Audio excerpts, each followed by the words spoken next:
afternoon, one and all. Today's topic is Cuba.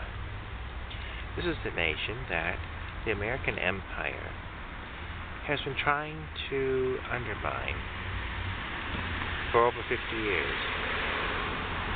They had a revolution. They overthrew the corrupt government that was beholden to the American Empire and put in a new government that was beholden to no one. They had a special relationship, it seems, at a point with Russia. I'm not sure if that still continues. And there have been travel bans and import and export bans and they sometimes called trade sanctions against Cuba for many decades. I think the intent was that whenever they do that, the suffering is most felt by the people, and that they would help the people. How did that work for the past 50 years? Because, in essence, the same rulers are still in power there.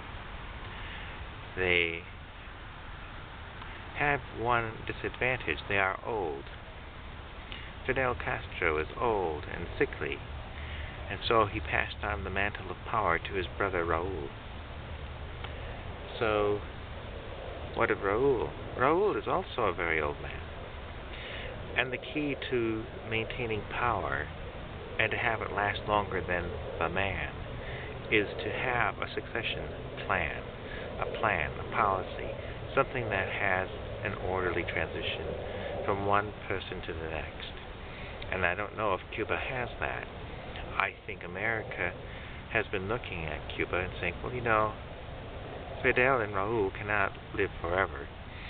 And I'm sure some people in Cuba would like to have dealings with America once again. And the chance to restart everything over again. So they've been opening up the diplomatic channels. Diplomatic, mind you, not necessarily trade. So, now we're going to see where that leads. I have mixed feelings about it because, in one sense, Cuba has been suffering somewhat, but they have learned to a degree to be self-sufficient. And the self-sufficiency has meant that they have not fallen apart, and they have stayed within their means. And so, in essence, the strategy did not work to overthrow Cuba. So the new strategy is let's be friends with them, and then they can be infected by the same greed and corruption that the rest of the American empire is infected with. And that might work more quickly to its demise, especially now that there's a transition of power. If they have not carefully defined their succession plan, then of course they'll run the route of other nations that don't have good succession plans. Like, for instance, Libya. Well, that's just one example, but anyway. They could profit from it, but on the other hand, then they would probably become dependent on the banks, dependent on the trade, and then become dependent on any kind of pressure that the American Empire would choose to apply to their own ends. So, I don't know. It may make for a better life for some of the people of Cuba. And I know there's a lot of American people that would like to go and visit and buy things and trade with the Cubans. So we'll have to wait and see how that one turns out. My warning is to Cuba is to be careful and make sure your succession plan is in order and maintain your own interests for your own land and your own people.